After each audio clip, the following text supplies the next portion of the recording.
Prime time with ਅਵਤਾਰ ਸ਼ੇਰਪੁਰੀ ਦੇਖ ਰਹੇ ਸਾਰੇ ਹੀ ਦਰਸ਼ਕਾਂ ਦਾ ਬਹੁਤ-ਬਹੁਤ ਸਵਾਗਤ ਕਰਦਾ ਅਤੇ ਅੱਜ ਦੇ ਜਿਹੜਾ ਅਸੀਂ ਵਿਸ਼ਾ ਲੈ ਕੇ ਆਏ ਦਰਸ਼ਕੋ ਉਹ ਹੈ ਸੈਂਸਸ ਦੇ ਉੱਪਰ ਵੀ ਸੈਂਸਸ ਕਿਉਂ ਜ਼ਰੂਰੀ ਹੈ, ਇਹਦੇ ਵਿੱਚ ਭਾਗ ਲੈਣਾ ਕਿਉਂ ਜ਼ਰੂਰੀ ਹੈ, ਇਹਦੀ ਮਹੱਤਤਾ ਕੀ ਹੈ। ਸੈਂਸਸ ਨੂੰ ਅਸੀਂ ਭਾਰਤ ਦੇ ਵਿੱਚ ਅਸੀਂ ਜਨਗਣਨਾ ਵੀ ਕਹਿ ਦਿੰਦੇ ਸੀਗੇ, ਮਰਦਮਸ਼ੁਮਾਰੀ ਦਾ ਨਾਂ ਵੀ ਦੇ ਦਿੰਦੇ ਸੀਗੇ। ਵੱਖ-ਵੱਖ ਮੁਲਕਾਂ ਦੇ ਵਿੱਚ ਇਸ ਡਾਟੇ ਤੋਂ ਜਿਹੜਾ ਕੰਮ ਲਿਆ ਜਾਂਦਾ ਹੈ, ਉੱਥੋਂ ਦੀ ਆਰਥਿਕ ਸਥਿਤੀ ਨੂੰ ਸੁਧਾਰਨ ਲਈ, ਲੋਕਾਂ ਨੂੰ ਸਹੂਲਤਾਂ ਦੇਣ ਲਈ, ਕਿਹੜੇ ਇਲਾਕੇ ਦੇ ਵਿੱਚ ਕਿਸ ਸਹੂਲਤ ਦੀ ਜ਼ਰੂਰਤ ਹੈ, ਉਹ ਸਾਰਾ ਇਸ ਸੈਂਸਸ ਦੇ ਜੋ ਡਾਟਾ ਹੁੰਦਾ ਉਹਦੇ ਉੱਤੇ ਆਧਾਰਿਤ ਹੁੰਦੀ ਆ, ਉਹਦੀ ਰਿਪੋਰਟ ਦੇ ਉੱਤੇ। ਸੋ ਸਾਨੂੰ ਪੰਜਾਬੀਆਂ ਨੂੰ ਜਾਂ ਭਾਰਤੀਆਂ ਨੂੰ ਅਮਰੀਕਾ ਦੇ ਵਿੱਚ ਰਹਿ ਕੇ ਇਹਦੇ ਵਿੱਚ ਕਿਉਂ ਹਿੱਸਾ ਲੈਣਾ ਜ਼ਰੂਰੀ ਹੈ, ਇਸ ਬਾਰੇ ਜਿਹੜੀ ਗੱਲਬਾਤ ਕਰਨ ਦੇ ਲਈ ਅੱਜ ਸਾਡੇ ਨਾਲ ਨਿਊਯਾਰਕ ਤੋਂ ਜੁੜ ਰਹੇ ਨੇ ਸਰਦਾਰ ਹਰਪ੍ਰੀਤ ਸਿੰਘ ਜੀ ਤੂਰ, ਜਿਨ੍ਹਾਂ ਦੇ ਨਾਲ ਆਪਾਂ ਇਸ ਵਿਸ਼ੇ ਦੇ ਉੱਤੇ ਗੱਲਬਾਤ ਕਰਾਂਗੇ। ਆਓ ਸਭ ਤੋਂ ਪਹਿਲਾਂ ਉਹਨਾਂ ਦਾ ਸਵਾਗਤ ਕਰਦੇ ਹਾਂ। ਤੂਰ ਸਾਹਿਬ, ਸ਼ੋਅ ਦੇ ਵਿੱਚ ਬਹੁਤ ਬਹੁਤ ਸਵਾਗਤ ਹੈ ਜੀ। Thank you. ਮੇਰੇ ਵੱਲੋਂ ਆਪ ਸਭ ਨੂੰ ਸਰੋਤਿਆਂ ਨੂੰ ਪਿਆਰ ਭਰੀ ਸਤਿ ਸ੍ਰੀ ਅਕਾਲ, ਨਮਸਕਾਰ, ਆਦਾਬ ਤੇ ਸ਼ਲੋਮ।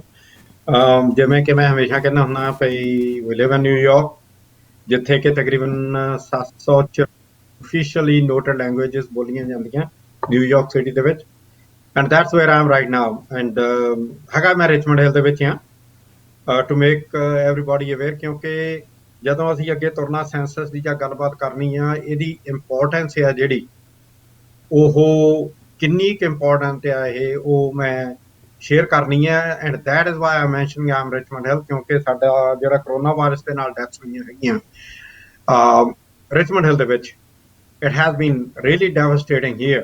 So thank you for having me. ਜੀ ਤੂਰ ਸਾਹਿਬ, ਜਿਸ ਤਰ੍ਹਾਂ ਤੁਸੀਂ ਕਿਹਾ ਵੀ ਆਪਾਂ ਰਿਚਮੰਡ ਹਿੱਲ ਦੀ ਗੱਲ ਵੀ ਜ਼ਰੂਰ ਕਰਨੀ ਹੈ, ਕਿਉਂਕਿ ਕੂਨਜ਼ ਏਰੀਏ ਦਾ ਕੁਝ ਹਸਪੀਟਲ ਨੇ ਜਿੱਥੇ ਜਿਹੜੀ ਗਿਣਤੀ ਆ, ਅਗਰ ਅਸੀਂ ਕਹੀਏ ਵੀ ਇਸੇ ਏਰੀਏ ਦੀ ਗਿਣਤੀ ਹੈ ਜਿਹੜੀ ਉਹ ਸਭ ਤੋਂ ਵੱਧ ਆ ਰਹੀ ਹੈ, ਠੀਕ ਹੈ, ਜਿਹਦੇ ਵਿੱਚ ਈਸਟ ਐਲਮਸ ਦਾ ਹਸਪੀਟਲ ਵੀ ਹੈ ਤੇ ਨਿਊਯਾਰਕ ਸਿਟੀ ਦੇ ਕੁਝ ਹਸਪੀਟਲ ਨੇ, ਬਰੁਕਲਿਨ ਦੇ ਹਸਪੀਟਲ ਨੇ। ਬਟ ਅਗਰ ਅਸੀਂ ਪੰਜਾਬੀਆਂ ਦੇ ਬਹੁਤ ਗਿਣਤੀ ਵਾਲੇ ਇਲਾਕੇ ਦੀ ਗੱਲ ਕਰੀਏ ਤਾਂ ਜਿਹੜਾ ਜਮੈਕਾ ਹਸਪੀਟਲ ਆ ਉਹਦਾ ਉਸ ਦੇ ਵਿੱਚ ਕਾਫੀ ਜਿਹੜੇ ਨੰਬਰ ਪਾਏ ਗਏ ਨੇ। ਬਟ ਕਿਉਂਕਿ ਆਪਾਂ ਜਿਹੜੀ ਗੱਲ ਕਰ ਰਹੇ ਹਾਂ, ਆਪਾਂ ਓਵਰਆਲ ਅਮਰੀਕਾ ਦੀ ਗੱਲ ਕਰ ਰਹੇ ਹਾਂ, ਕਿਉਂਕਿ ਪੰਜਾਬੀ ਨੇ ਜਿਹੜੇ ਪੂਰੇ ਅਮਰੀਕਾ ਦੇ ਵਿੱਚ ਰਹਿੰਦੇ ਆ। ਉਹ ਕੁਝ ਸਟੇਟਸ ਐਸੀਆਂ ਵੀ ਨੇ ਜਿੱਥੇ ਇੱਕਾ ਦੁੱਕਾ ਥਾਵਾਂ ਦੇ ਉੱਤੇ ਕਾਫੀ ਪੰਜਾਬੀ ਨੇ, ਪਰ ਆਪਾਂ ਸਾਰੇ ਅਮਰੀਕਾ ਦੀ ਉਹ ਗੱਲ ਕਰਾਂਗੇ। ਸੋ ਅਸੀਂ ਜਿਸ ਬੇਸ ਨੂੰ ਲੈ ਕੇ ਚੱਲਣਾ ਉਹ ਅਸੀਂ ਪੂਰੇ ਅਮਰੀਕਾ ਨੂੰ ਹੀ ਲੈ ਕੇ ਚੱਲਣਾ। ਸਭ ਤੋਂ ਪਹਿਲਾਂ ਤਾਂ ਮੈਨੂੰ ਇਹ ਦੱਸੋ ਵੀ ਸੈਂਸਸ ਦੇ ਵਿੱਚ ਹਿੱਸਾ ਲੈਣਾ ਜਿਹੜਾ ਉਹ ਕਿਉਂ ਜ਼ਰੂਰੀ ਹੈ। ਇਹ 'ਚ ਕੋਈ ਸ਼ੱਕ ਨਹੀਂ, ਸਾਰੇ ਅਮਰੀਕਾ ਨੂੰ ਅਸੀਂ ਬਣਾਉਣਾ ਹੈਗਾ ਆ। This message is for everybody. America ਦੇ ਵਿੱਚ ਕੋਈ ਜਿਹੜਾ ਬੰਦਾ ਜਿੱਥੇ ਵੀ ਰਹਿੰਦਾ ਹੈ, ਇਸ ਚੀਜ਼ ਦਾ ਸਵਾਲ ਨਹੀਂ ਹੈ। ਮੈਂ ਰਿਚਮੰਡ ਹਿੱਲ ਇਸ ਕਰਕੇ ਮੈਂਸ਼ਨ ਕੀਤਾ ਕਿਉਂਕਿ ਸੈਂਸਸ ਦੇ ਨਾਲ ਜਦੋਂ ਤੁਹਾਡੀ ਇੱਕ ਵਾਰੀ ਗਿਣਤੀ ਹੋ ਜਾਂਦੀ ਆ, ਉਹ ਤੋਂ ਬਾਅਦ ਅਗਲੇ 10 ਸਾਲ ਵਾਸਤੇ, ਕਿਉਂਕਿ ਅਗਲਾ ਜਿਹੜੀ ਮਰਦਮਸ਼ੁਮਾਰੀ / ਜਨਗਣਨਾ / ਸੈਂਸਸ ਆ ਜਿਹੜਾ ਉਹ 2030 ਦੇ ਵਿੱਚ ਹੋਣਾ। ਔਰ ਮੈਂ ਇੱਕ ਗੱਲ ਆਪਣੇ ਜਿਹੜੇ ਦਰਸ਼ਕ ਹੈਗੇ ਉਹਨਾਂ ਨੂੰ ਬੜੀ ਕਲੀਅਰ ਕਰ ਦੇਣੀ ਚਾਹੁੰਦਾ ਹਾਂ ਭਈ ਰੈਫਰੈਂਡਮ 2020 ਨੂੰ ਸੈਂਸਸ 2020 ਨਾਲ ਕਨਫਿਊਜ਼ ਨਾ ਕਰਨ। ਸੈਂਸਸ 2020 ਆ ਜਿਹੜਾ US ਗਵਰਨਮੈਂਟ ਦਾ ਇਨੀਸ਼ੀਏਟਿਵ ਆ, ਹਰ 10 ਸਾਲਾਂ ਬਾਅਦ ਹੁੰਦਾ ਆ, ਔਰ ਇਹਨੂੰ ਲਾਗੂ ਕਰਨ ਵਾਸਤੇ ਤਕਰੀਬਨ 4 ਤੋਂ 5 ਸਾਲ ਪਹਿਲਾਂ ਤਿਆਰੀ ਹੋਣੀ ਸ਼ੁਰੂ ਹੋ ਜਾਂਦੀ ਹੈ, ਕਿਉਂਕਿ this is the biggest movement of the United States government except for war time, and these are actual figures. ਔਰ ਹੁੰਦਾ ਕੀ ਆ ਕਿ ਇਸ ਜਨਗਣਨਾ ਦੇ ਨਾਲ ਜਿੱਥੇ ਤੁਸੀਂ ਰਹਿੰਦੇ ਹੋ ਉੱਥੇ ਕਮਿਊਨਿਟੀਜ਼ ਵਾਸਤੇ ਹਸਪਤਾਲ, ਸਕੂਲਸ, ਟਰਾਂਸਪੋਰਟੇਸ਼ਨ, ਸੜਕਾਂ, ਇੱਥੋਂ ਤੱਕ ਕਿ ਜਿਹੜਾ ਤੁਹਾਡਾ ਗਾਰਬੇਜ ਵੀ ਪਿਕ ਹੁੰਦਾ ਆ, ਉਹ ਵੀ ਉਸ ਹਿਸਾਬ ਨਾਲ ਗੌਰਮੈਂਟ ਹੈ ਜਿਹੜੀ ਉਹ ਫੰਡਿੰਗ ਪ੍ਰੋਵਾਈਡ ਕਰਦੀ ਆ ਵੀ ਇਸ ਏਰੀਏ ਦੇ ਵਿੱਚ ਇੰਨੇ ਬੰਦੇ ਰਹਿੰਦੇ ਆ, ਔਰ ਉਹਨਾਂ ਬੰਦਿਆਂ ਨੂੰ ਆਪਣੀਆਂ ਇਹ ਫੈਸਿਲਿਟੀਜ਼ ਮੁਹੱਈਆ ਕਰਨ ਵਾਸਤੇ ਕਿੰਨਾ ਕੁ ਅਪਰੋਕਸੀਮੇਟਲੀ ਖਰਚਾ ਹੋਣਾ ਆ। ਔਰ ਇਹਨਾਂ ਚੀਜ਼ਾਂ ਨੂੰ ਜਦ ਲੈ ਕੇ ਤੁਸੀਂ ਦੇਖਦੇ ਆ, ਇੱਕ ਵਾਰੀ ਤਾਂ ਬੰਦਾ ਕਹਿੰਦਾ ਹੈ, ਕਿਉਂਕਿ ਸਾਨੂੰ ਨਹੀਂ ਪਤਾ ਹੁੰਦਾ। ਅਸੀਂ ਇੰਡੀਆ ਤੋਂ ਆਈਦਾ, ਇੰਡੀਆ ਦੇ ਵਿੱਚ ਅਸੀਂ ਵੀ ਇੰਡੀਆ 'ਚ ਬੜੇ ਹੋਏ ਹਾਂ, ਸਾਨੂੰ ਪਤਾ ਸੀ ਮਰਦਮਸ਼ੁਮਾਰੀ ਹੁੰਦੀ ਆ, ਬੰਦੇ ਆਉਂਦੇ ਸੀ, ਉਦੋਂ ਘਰ ਰਹਿਣਾ, ਤੁਸੀਂ ਉਹਨੀ ਆਉਣਾ, ਆ ਕੇ ਤਾਂ ਤੁਹਾਡੀ ਸਾਰੀ ਡਿਟੇਲ ਵਗੈਰਾ ਲੈ ਕੇ ਚੱਲ ਜਾਣੀ, ਗੱਲ ਖਤਮ। ਬਟ ਇੱਥੇ it is much more than that. ਇਹ ਤੋਂ ਇਲਾਵਾ ਤੁਹਾਡੇ ਜਿਹੜੇ ਇਲੈਕਟੋਰਲ ਡਿਸਟ੍ਰਿਕਟ ਹੈਗੇ ਆ, ਤੁਹਾਡੇ ਕਾਂਗਰਸਮੈਨ ਆ ਜਿਹੜੇ ਉਹ ਤੁਹਾਡੇ ਲੋਕਲ ਜਿਹੜੇ ਅਸੈਂਬਲੀਮੈਨ ਆ ਉਹ ਲੋਕਲ ਸੈਨੇਟਰ ਹੋ ਗਏ, ਤੁਹਾਡੇ ਈਵਨ ਸਿਟੀ ਕੌਂਸਲਮੈਨ ਆ ਜਿਹੜੇ, ਉਹ ਵੀ ਇਸ ਬੇਸ ਦੇ ਉੱਤੇ ਫਿਰ ਇਲੈਕਟ ਹੁੰਦੇ ਆ, ਔਰ ਇਸੇ ਬੇਸ ਦੇ ਉੱਤੇ ਫਿਰ ਉਹਨਾਂ ਨੂੰ ਚੁਣਿਆ ਜਾਂਦਾ। ਜੀ ਤੁਸੀਂ ਸਰ ਜਨਗਣਨਾ ਦੇ ਵਿੱਚ ਜਿਹੜਾ ਹਿੱਸਾ ਲੈਣਾ ਤਾਂ ਮਤਲਬ ਕਿਉਂ ਜ਼ਰੂਰੀ ਹੈ? ਠੀਕ ਹੈ, ਇਹਦੇ ਬਾਰੇ ਵੀ ਤੁਸੀਂ ਕਹਿੰਦੇ ਨੇ ਥੋੜੀ ਇਹਦੇ ਵਿੱਚ ਚਾਨਣਾ ਪਾਇਆ। ਦਰਜੇ ਦੇ ਵਿੱਚ ਨਾਮ ਕੌਣ ਕਰਵਾ ਸਕਦਾ? ਜਨਗਣਨਾ ਦੇ ਵਿੱਚ ਕੌਣ ਭਾਗ ਲੈ ਸਕਦਾ? ਕੋਈ ਇਹਦੇ ਵਿੱਚ ਕੋਈ ਕ੍ਰਾਈਟੇਰੀਆ ਵੀ ਤੁਸੀਂ ਯੂਐਸ ਸਿਟੀਜ਼ਨ ਹੋਣੇ ਚਾਹੀਦੇ ਹੋ, ਤੁਸੀਂ ਗ੍ਰੀਨ ਕਾਰਡ ਹੋਲਡਰ ਹੋਣੇ ਚਾਹੀਦੇ ਹੋ, ਅਗਰ ਤੁਹਾਡੇ ਕੋਲ ਪੇਪਰ ਨਹੀਂ ਨੇ ਤੁਸੀਂ ਉਹ 'ਚ ਹਿੱਸਾ ਨਹੀਂ ਲੈ ਸਕਦੇ? ਵੈਰੀ ਇੰਟਰਸਟਿੰਗ ਕੁਐਸਚਨ ਔਰ ਬਿਲਕੁਲ ਜੈਨੂਇਨ ਸਵਾਲ ਆ। ਜਿਹੜਾ 2010 ਦੇ ਵਿੱਚ ਗਿਣਤੀ ਹੋਈ ਸੀ ਉਹਦੇ ਵਿੱਚ ਤਕਰੀਬਨ 5 ਮਿਲੀਅਨ ਨਿਆਣੇ ਆ ਜਿਹੜੇ ਉਹ ਕੌਂਪਦੀ ਸੀ। ਜਿਹਦਾ ਮਤਲਬ ਇਹ ਆ ਵੀ 2010 ਤੋਂ ਲੈ ਕੇ 2020 ਤੱਕ ਜਿਹੜੀ ਸਕੂਲਾਂ ਵਾਸਤੇ ਇਨਵੈਸਟਮੈਂਟ ਹੋਈ ਆ ਉਹ 5 ਮਿਲੀਅਨ ਘੱਟ ਨਿਆਣਿਆਂ ਵਾਸਤੇ ਹੋਈ। ਹੁਣ ਆ ਸਵਾਲ ਆ ਜਾਂਦਾ ਵੀ ਗਿਣਤੀ ਕਿਹਦੀ ਹੈ? ਸਵਾਲ ਇਸ ਚੀਜ਼ ਦਾ ਨਹੀਂ ਹੈ ਵੀ ਤੁਸੀਂ ਇੱਥੇ ਲੀਗਲ ਹੋ ਜਾਂ ਅਨਡਾਕੂਮੈਂਟਡ ਹੋ, ਇਲੀਗਲ ਹੋ, ਜਿਹਨੂੰ ਅਸੀਂ ਇਲੀਗਲ ਕਹਿੰਦੇ ਆ, ਕਿਉਂਕਿ ਮੈਂ ਅਨਡਾਕੂਮੈਂਟਡ ਟਰਮ ਯੂਜ਼ ਕਰਦਾ। ਇਲੀਗਲ ਮੇਰੇ ਵਾਸਤੇ ਇੱਕ ਇਨਸਾਨ ਹੈ ਜਿਹੜਾ ਜੀਂਦਾ ਜਾਗਦਾ ਸਾਹ ਲੈਂਦਾ ਬੰਦਾ, ਉਹਦੇ ਵਾਸਤੇ ਉਹਨੂੰ ਇਲੀਗਲ ਕਹਿਣਾ ਜਿਹੜਾ ਹੈਗਾ ਇਟਸ ਨਾਟ ਅਪਰੋਪਰੀਏਟ, ਦੈਟਸ ਮੀ। ਠੀਕ ਹੈ। ਸੋ ਇਹ ਅਨਡਾਕੂਮੈਂਟਡ ਜਿਹੜੇ ਹੁੰਦੇ ਆ, ਹਰ ਇੱਕ ਬੰਦਾ ਜਿਹੜਾ ਬੰਦਾ ਅਮਰੀਕਾ ਦੀ ਧਰਤੀ ਦੇ ਉੱਤੇ ਰਹਿ ਰਿਹਾ ਔਰ ਉਹਨੇ ਇੱਥੇ ਰਹਿਣਾ, ਉਸ ਬੰਦੇ ਦੀ ਗਿਣਤੀ ਆ ਜਿਹੜੀ ਉਹ ਜ਼ਰੂਰੀ ਆ, ਚਾਹੇ ਉਹ ਸੜਕ ਦੇ ਉੱਤੇ ਰਹਿ ਰਿਹਾ, ਚਾਹੇ ਉਹ ਬੇਸਮੈਂਟ 'ਚ ਰਹਿ ਰਿਹਾ, ਚਾਹੇ ਉਹ ਐਟਿਕ 'ਚ ਰਹਿ ਰਿਹਾ, ਔਰ ਜੇ ਕਿਸੇ ਨੇ ਛੱਤ ਤੇ ਵੀ ਤੰਬੂ ਲਾਇਆ ਆ, ਡਜ਼ਨਟ ਮੈਟਰ ਹਾਊ ਯੂ ਲਿਵ। ਕਿਉਂਕਿ ਅਸੀਂ ਸ਼ਹਿਰਾਂ ਦੇ ਵਿੱਚ ਦੇਖਦੇ ਆਏ ਆ ਜਿਹੜੇ ਹੋਮਲੈਸ ਪੀਪਲ ਹੈਗੇ ਉਹਨਾਂ ਨੇ ਤੰਬੂ ਲਾਏ ਆ, ਈਵਨ ਦੇ ਗੈਟ ਕਾਊਂਟਡ, ਕਿਉਂਕਿ ਫੈਸਿਲਿਟੀ ਜਿਹੜੀਆਂ ਮੈਂ ਮੈਂਸ਼ਨ ਕੀਤੀਆਂ ਹੈਗੀਆਂ ਆ ਵੀ ਹਸਪਤਾਲ ਹੋ ਗਿਆ, ਟਰਾਂਸਪੋਰਟੇਸ਼ਨ ਹੋ ਗਿਆ, ਸਾਰਿਆਂ ਨੂੰ ਜ਼ਰੂਰਤ ਹੈ, everybody, doesn't matter way you ਲਿਵ।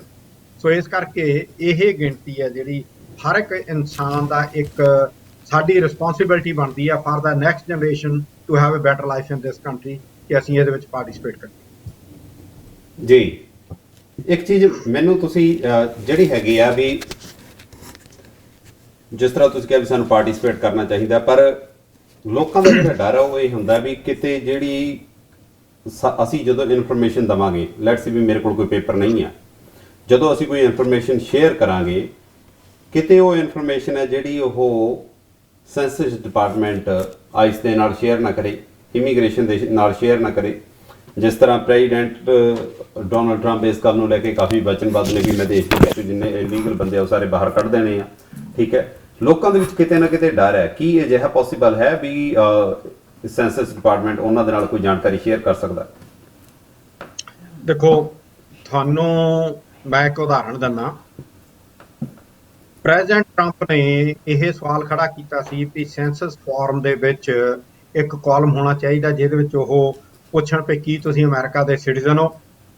ਉਹਦਾ ਜਿਹੜਾ ਕਾਰਨ ਸੀ ਉਹ ਇਹ ਸੀ ਵੀ ਜਿਹੜੇ ਨਾਨ ਸਿਟੀਜ਼ਨ ਹੈਗੇ ਆ, ਗ੍ਰੀਨ ਕਾਰਡ ਹੋਲਡਰ ਹੋ ਗਏ, ਜਿਨ੍ਹਾਂ ਕੋਲ ਡਾਕੂਮੈਂਟਸ ਨਹੀਂ ਉਹ ਹੋ ਗਏ, ਜਿਨ੍ਹਾਂ ਨੇ ਆਪਣੇ ਕੇਸ ਅਪਲਾਈ ਕੀਤੇ ਹੋ ਗਏ ਉਹ ਹੋ ਗਏ, ਇਹ ਸਾਰੇ ਬੰਦੇ ਆ ਜਿਹੜੇ ਨਾ, ਇਹਨਾਂ ਬੰਦਿਆਂ ਨੂੰ ਡਿਸਕਰੇਜ ਕਰਨ ਵਾਸਤੇ ਉਹ ਇਸ਼ੂ ਖੜਾ ਕੀਤਾ। ਯੂਨਾਈਟਿਡ ਸਟੇਟਸ ਦੀ ਸੁਪਰੀਮ ਕੋਰਟ ਨੇ ਉਹ ਜਿਹੜਾ ਕੇਸ ਆ ਥਰੂ ਇਟ ਆਊਟ। ਸਵਾਲ ਇਸ ਚੀਜ਼ ਦਾ ਨਹੀਂ ਕਿ ਉਹਨੇ ਕਿਉਂ ਥਰੂ ਆਊਟ ਕੀਤਾ, ਬਟ ਦੇ ਥਰੂ ਇਟ ਆਊਟ। ਮਤਲਬ ਕੀ ਆ ਵੀ ਇਸ ਮੁਲਕ ਦੇ ਵਿੱਚ ਜਿਹੜਾ ਵੀ ਬੰਦਾ ਰਹਿ ਰਿਹਾ, irrespective of the status of the person, again ਤੁਹਾਡੇ ਕੋਲ ਪੇਪਰ ਹੈਗੇ ਨਹੀਂ ਹੈਗੇ, ਤੁਸੀਂ ਮੈਕਸੀਕੋ ਦਾ ਬਾਰਡਰ ਟੱਪ ਕੇ ਆਏ ਆ, ਤੁਸੀਂ ਆਪਣਾ ਜਹਾਜ਼ ਚੋਂ ਆ ਕੇ ਮੁੜ ਕੇ ਜਹਾਜ਼ੇ ਨਹੀਂ ਚੜੇ, ਤੁਸੀਂ ਸ਼ਿਪ ਚੋਂ ਆ ਕੇ ਲੈਂਡ ਕੀਤੇ ਮੁੜ ਕੇ ਸ਼ਿਪ ਤੇ ਨਹੀਂ ਚੜੇ, ਡਜ਼ਨਟ ਮੈਟਰ। ਸਵਾਲ ਇਸ ਚੀਜ਼ ਦਾ ਨਹੀਂ ਵੀ ਤੁਸੀਂ ਇੱਥੇ ਕਿੱਦਾਂ ਆਏ ਆ, ਸਵਾਲ ਇਸ ਚੀਜ਼ ਦਾ ਵੀ ਤੁਸੀਂ ਅਮਰੀਕਾ ਦੇ ਵਿੱਚ ਰਹਿ ਰਹੇ ਹੋ ਔਰ ਤੁਹਾਨੂੰ ਅਮਰੀਕਾ ਦੇ ਵਿੱਚ ਇਹਨਾਂ ਸਰਵਿਸਿਜ਼ ਦੀ ਲੋੜ ਪੈਣੀ ਆ, ਔਰ ਕਿਉਂਕਿ ਤੁਹਾਨੂੰ ਇਹ ਸਰਵਿਸਿਜ਼ ਦੀ ਲੋੜ ਪੈਣੀ ਹੈ ਇਸ ਕਰਕੇ ਇਹ ਜ਼ਰੂਰੀ ਆ, ਇਨਕਲੂਡਿੰਗ ਨਾਟ ਓਨਲੀ ਸਕੂਲ, ਪਰ ਜਿੱਦਾਂ ਹੁਣ ਸੀਨੀਅਰ ਸੈਂਟਰ ਆ ਉਹ ਵੀ ਇਹਦੇ ਵਿੱਚ ਇਨਵੋਲਵ ਹੁੰਦੇ ਆ ਕਿ how to provide the senior centre investment to the communities. ਜੀ ਇੱਕ ਅਗਰ ਅਸੀਂ ਗੱਲ ਕਰੀਏ ਜਿਹੜੀ ਜਨਗਣਨਾ ਦੇ ਆਧਾਰ ਦੇ ਉੱਤੇ ਖਾਸ ਕਰਕੇ ਪੰਜਾਬੀਆਂ ਦੀ ਗੱਲ ਕਰ ਲਈਏ, ਪੂਰੇ ਭਾਰਤੀਆਂ ਦੀ ਗੱਲ ਵੀ, ਚਲੋ ਗੱਲ ਤਾਂ ਇਹ ਸਾਰਿਆਂ ਦੀ ਹੋ ਰਹੀ ਹੈ, ਬਟ ਅਗਰ ਅਸੀਂ ਪੰਜਾਬੀਆਂ ਦੀ ਗੱਲ ਕਰੀਏ, ਜਿੱਥੇ ਪੰਜਾਬੀ ਬੋਲਦੇ ਜਿਹੜੇ ਜ਼ਿਆਦਾ ਇਲਾਕੇ ਹੈਗੇ ਆ, ਅਗਰ ਅਸੀਂ ਨਿਊ ਜਰਜੀ ਦੀ ਗੱਲ ਕਰੀਏ, ਨਿਊ ਜਰਜੀ ਦਾ ਇੱਕ ਖਾਸ ਹਿੱਸਾ ਐਡੀਸਨ ਦਾ ਏਰੀਆ ਹੈਗਾ, ਜਿੱਥੇ ਹਿੰਦੀ ਭਾਸ਼ੀ ਲੋਕ ਜ਼ਿਆਦਾ ਰਹਿੰਦੇ ਆ, ਠੀਕ ਹੈ, ਜਿਹੜੇ ਕਿ ਭਾਰਤ ਦੇ ਹੋਰ ਸਾਈਡਸ ਤੋਂ ਆ ਕੇ ਰਹਿ ਰਹੇ ਆ। ਰਿਚਮੰਡ ਹਿੱਲ ਮੇਨ ਹੋ ਗੁਜਰਾਤ ਗਿਆ ਦੀ ਪੋਪੂਲੇਸ਼ਨ ਹੈ ਉੱਥੇ ਜੀ, ਰਿਚਮੰਡ ਹਿੱਲ ਹੋ ਗਿਆ ਜਿੱਥੇ ਪੰਜਾਬੀ ਹੈ, ਬੈਲਰੋਜ਼, ਹੋਰ ਕਈ ਇਲਾਕੇ ਇਸ ਤਰ੍ਹਾਂ ਦੇ ਹੈਗੇ ਆ ਜਿੱਥੇ ਕੀ ਕਹਿੰਦੇ ਨੇ ਪੰਜਾਬੀ ਬਹੁਤ ਸਾਰੇ ਹੈਗੇ ਆ। ਔਰ ਅਗਰ ਅਸੀਂ ਕੈਲੀਫੋਰਨੀਆ ਸਾਈਡ ਜਾਈਏ, ਟ੍ਰੇਸੀ, ਹੋਰ ਕਈ ਇਸ ਤਰ੍ਹਾਂ ਦੀ ਆ ਜਿਹੜੇ ਉੱਥੇ ਸ਼ਹਿਰ ਹੈਗੇ ਆ ਜਿੱਥੇ ਕਾਫੀ ਪੰਜਾਬੀ ਹੈਗੇ ਆ। ਉਹਨਾਂ ਪੰਜਾਬੀਆਂ ਨੂੰ, ਕਿਉਂਕਿ ਸਾਡਾ ਸਵਾਲ ਇਹ ਹੁੰਦਾ ਵੀ ਸਾਨੂੰ ਫਾਇਦਾ ਕੀ ਹੋਣਾ। ਇਹ ਇਕੱਲਾ ਪੰਜਾਬੀਆਂ ਦਾ ਸਵਾਲ ਨਹੀਂ ਹੈ, ਦੂਜਿਆਂ ਦਾ ਵੀ ਸਵਾਲ ਹੁੰਦਾ ਵੀ ਸਾਨੂੰ ਫਾਇਦਾ ਕੀ ਹੋਣਾ ਹੈਗਾ। ਹੁਣ ਜੇ ਤਾਂ ਕੋਈ ਕਹੇ ਭਈ ਜੀ ਸਿੱਧੀ ਗਵਰਨਮੈਂਟ ਨੇ ਤੁਹਾਨੂੰ ਕੋਈ ਫੰਡਿੰਗ ਦੇਣੀ ਆ, ਹਾਂਜੀ ਭਈ ਉਹ ਤਾਂ ਨਹੀਂ ਹੁੰਦੀ, ਪਰ ਅਗੇਨ ਤੁਸੀਂ ਜਾਂ ਕਾਰ ਚਲਾਉਣੀ ਆ, ਸੜਕ ਤੇ ਚਲਾਉਣੀ ਹੈ, ਤੁਸੀਂ ਜਾਂ ਬਿਮਾਰ ਹੁੰਦੇ ਆ ਤੁਸੀਂ ਹਸਪਤਾਲ ਜਾਣਾ, ਤੁਹਾਡੇ ਨਿਆਣੇ ਨੇ ਪੜ੍ਹਾਈ ਕਰਨੀ ਆ, ਉਹਨੇ ਸਕੂਲੇ ਜਾਣਾ, ਉਹਨੇ ਕਾਲਜ ਜਾਣਾ, ਔਰ ਉਹ ਜਿਹੜੀ ਇਨਵੈਸਟਮੈਂਟ ਆ ਉਹ ਤੁਹਾਨੂੰ ਹੀ ਦਿੱਤਾ ਜਾ ਰਿਹਾ ਨਾ। ਜਿਹੜੀ ਤੁਹਾਡਾ ਟੈਕਸ ਆ ਜਿਹੜਾ ਗਵਰਨਮੈਂਟ ਕਲੈਕਟ ਕਰਦੀ ਆ, ਉਹਦੀ ਇਨਵੈਸਟਮੈਂਟ ਆ ਜਿਹੜੀ ਉਹ ਇਦਾਂ ਹੁੰਦੀ ਆ ਵੀ ਗਵਰਨਮੈਂਟ ਤੁਹਾਨੂੰ ਕਿੱਦਾਂ ਉਹ ਇਨਵੈਸਟਮੈਂਟ ਕਰਦੀ ਹੈਗੀ। ਪਰ ਇੱਕ ਜਿਹੜੀ ਕਿ ਸਾਨੂੰ ਜਿਹੜੀ ਯਾਦ ਰੱਖਣੀ ਚਾਹੀਦੀ ਉਹ ਇਹ ਆ ਵੀ ਜਦ ਬਜਟ ਤਿਆਰ ਹੁੰਦਾ, ਬਜਟ ਆ ਜਿਹੜਾ ਉਹ ਤਿਆਰ ਹੁੰਦਾ ਵਾਸ਼ਿੰਗਟਨ ਡੀਸੀ 'ਚ। ਵਾਸ਼ਿੰਗਟਨ ਡੀਸੀ ਸਾਰੇ ਅਮਰੀਕਾ ਦਾ ਨਕਸ਼ਾ ਮੂਹਰੇ ਰੱਖ ਕੇ ਉਹ ਬੈਠਦੇ ਆ, ਜਿਹੜੇ ਬਜਟ ਤਿਆਰ ਕਰਦੇ ਆ, ਭਾਈ ਕਿੱਥੇ ਕਿੰਨੇ ਬੰਦੇ ਰਹਿੰਦੇ ਆ, ਉਸ ਬੇਸ ਦੇ ਉੱਤੇ ਉਹਨਾਂ ਨੇ ਉਹ ਅਮਾਊਂਟਸ ਆ ਜਿਹੜੀਆਂ ਉਹ ਭੇਜਣੀਆਂ ਹੁੰਦੀਆਂ ਵੀ ਜੀ ਇਸ ਸਟੇਟ ਨੂੰ ਇੰਨੇ ਭੇਜ ਦਿਓ, ਇਸ ਸਟੇਟ ਨੂੰ ਇੰਨੇ ਭੇਜ ਦਿਓ, ਇਸ ਸਟੇਟ ਨੂੰ ਇੰਨੇ ਭੇਜ ਦਿਓ। ਉਹਦੇ ਵਿੱਚ ਇਹ 'ਚ ਕੋਈ ਸ਼ੱਕ ਨਹੀਂ, ਥੋੜ੍ਹਾ ਮਾਰਜਨ ਹੁੰਦਾ ਖੱਬੇ ਸੱਜੇ ਕਰਨ ਦਾ ਵੀ ਜੀ ਮੇਰੇ ਕੰਸਟੀਚੁਐਂਸੀ ਦੇ ਵਿੱਚ ਬ੍ਰਿਜ ਬਣਨਾ ਚਾਹੀਦਾ ਆ, ਜਾਂ ਮੇਰੀ ਕੰਸਟੀਚੁਐਂਸੀ ਦੇ ਵਿੱਚ ਕੁਝ ਹੋਰ ਆਉਣਾ ਚਾਹੀਦਾ, but it's minor. we're talking about 675 billion with a B, 675 billion dollar ਹਰ ਸਾਲ ਇਨਵੈਸਟਮੈਂਟ ਹੁੰਦੀ, ਜਿਹਦੇ ਵਿੱਚੋਂ ਜੇ ਅਸੀਂ ਲਾ ਲਈਏ ਇਹਨੂੰ ਪੋਰਕ ਐਂਡ ਬੈਰਲ ਕਹਿੰਦੇ, ਜਿਹੜੀ ਮੈਂ ਐਗਜ਼ਾਮਪਲ ਦਿੱਤੀ ਆ, ਪੋਰਕ ਐਂਡ ਬੈਰਲ ਜੇ ਅਸੀਂ ਬਾਹਰ ਕੱਢ ਦਈਏ ਉਹਦੇ ਵਿੱਚੋਂ let us say 75 billion pork and barrel ਦੇ ਵਿੱਚ ਚਲ ਗਿਆ, ਫਿਰ ਵੀ 600 ਬਿਲੀਅਨ ਡਾਲਰ ਆ ਜਿਹੜਾ ਉਹ ਤੁਹਾਡੇ ਵਾਸਤੇ ਗਵਰਨਮੈਂਟ ਆ ਜਿਹੜੀ ਉਹ ਉੱਥੇ ਡਿਸਾਈਡ ਕਰਦੀ ਆ ਵੀ ਉਹ ਕਿੱਥੇ ਇਨਵੈਸਟ ਹੋਣੀ ਹੈਗੀ, and that's what it matters. Okay, ਅਗਰ ਪੰਜਾਬੀਆਂ ਦੀ ਗਿਣਤੀ ਕਿਸੇ ਇਲਾਕੇ ਦੇ ਵਿੱਚ ਜ਼ਿਆਦਾ ਆ, ਭਾਰਤੀਆਂ ਦੀ ਗਿਣਤੀ ਕਿਸੇ ਇਲਾਕੇ ਦੇ ਵਿੱਚ ਜ਼ਿਆਦਾ ਹੈ, ਜਿਸ ਤਰ੍ਹਾਂ ਮੈਂ ਕੁਝ ਜਿਹੜੇ ਹਿੱਸੇ ਆ ਉਹ ਮੈਂਸ਼ਨ ਕੀਤੇ ਆ,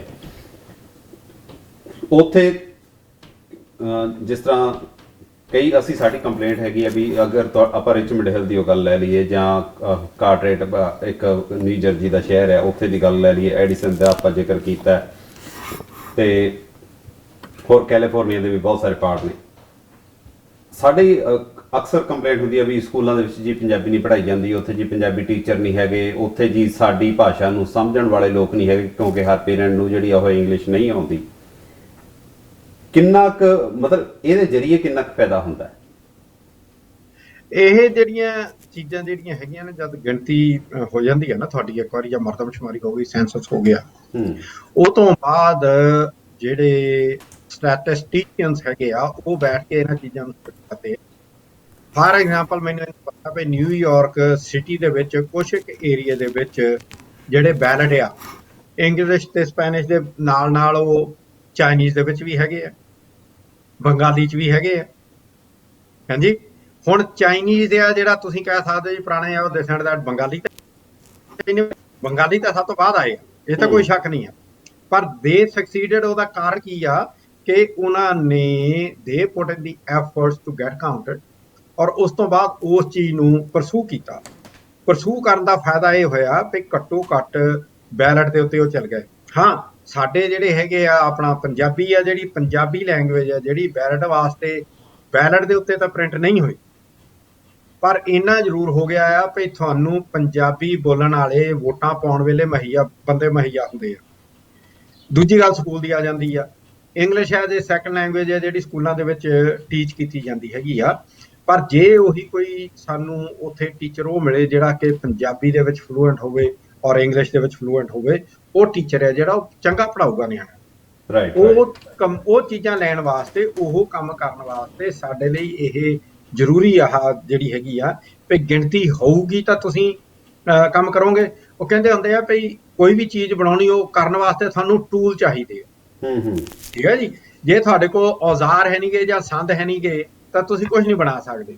ਸੈਂਸਸ ਆ ਜਿਹੜਾ, ਇਹਨੂੰ ਸਾਨੂੰ ਐਜ਼ ਅ ਟੂਲ ਦੇਖਣਾ ਚਾਹੀਦਾ ਕਿ ਇਹ ਇੱਕ ਐਡਾ ਵੱਡਾ ਸਾਡੇ ਕੋਲ ਔਜ਼ਾਰ ਆ ਜਾਂ ਹਥਿਆਰ ਆ ਕਿ ਜਿਹਨੂੰ ਲੈ ਕੇ ਜਿਹੜੇ ਬੰਦੇ ਇਹਨਾਂ ਚੀਜ਼ਾਂ ਨੂੰ ਸਮਝਦੇ ਹੈਗੇ ਆ, ਉਹ ਬੰਦੇ ਇਸ ਚੀਜ਼ ਦਾ ਫਿਰ ਕਮਿਊਨਿਟੀ ਨੂੰ ਫਾਇਦਾ ਲੈ ਕੇ ਦੇ ਸਕਣ। ਜੀ ਬਿਲਕੁਲ। ਅੱਛਾ, ਇੱਕ ਚੀਜ਼ ਇਹ ਦੱਸੋ ਵੀ ਜਿਹੜੀਆਂ ਧਾਰਮਿਕ ਸਾਡੀਆਂ ਸੰਸਥਾਵਾਂ ਨੇ, ਗੁਰਦੁਆਰੇ ਹੈਗੇ ਜਾਂ ਹੋਰ ਜਿਹੜੀਆਂ ਆਰਗੇਨਾਈਜੇਸ਼ਨਸ ਹੈਗੀਆਂ ਨੇ, ਕਾਫੀ ਵੱਡੀਆਂ ਆਰਗੇਨਾਈਜੇਸ਼ਨ ਵੀ ਜਿਹੜੀਆਂ ਪਰਸਨਲ ਤੌਰ ਤੇ ਪ੍ਰਾਈਵੇਟ ਤੌਰ ਦੇ ਉੱਤੇ ਬਣੀਆਂ ਹੋਈਆਂ ਨੇ, ਕਾਫੀ ਲੋਕਾਂ ਨੇ ਇਕੱਠੇ ਹੋ ਕੇ ਬਣਾਈਆਂ ਨੇ, ਉਹ ਇਸ ਦੇ ਵਿੱਚ ਕਿਸ ਤਰ੍ਹਾਂ ਦਾ ਯੋਗਦਾਨ ਪਾ ਸਕਦੀਆਂ ਨੇ? ਕੀ ਉਹ ਲੋਕਾਂ ਨੂੰ ਐਜੂਕੇਟ ਕਰ ਸਕਦੇ ਆ, ਆਪਣਾ ਪਲੇਟਫਾਰਮ ਯੂਜ਼ ਕਰਕੇ ਸਰਕਾਰ ਦੀ ਮਦਦ ਕਰ ਸਕਦੇ ਆ, ਦੂਜੇ ਲਫ਼ਜ਼ਾਂ ਦੇ ਵਿੱਚ ਉਹ ਕਮਿਊਨਿਟੀ ਦੀ ਮਦਦ ਕਰਨਗੇ? ਕਿਸ ਤਰ੍ਹਾਂ ਦੀ ਉਹ ਮਦਦ ਉੱਥੋਂ ਹੋ ਸਕਦੀ ਆ, ਜਾਂ ਤੁਸੀਂ ਕਿਸ ਤਰ੍ਹਾਂ ਦੀ ਮਦਦ ਉਹਨਾਂ ਨੂੰ ਕਹਿੰਦੇ ਹੋ, ਸੁਜੈਸਟ ਕਰਦੇ ਹੋ ਵੀ ਉਹ ਕਰਨ?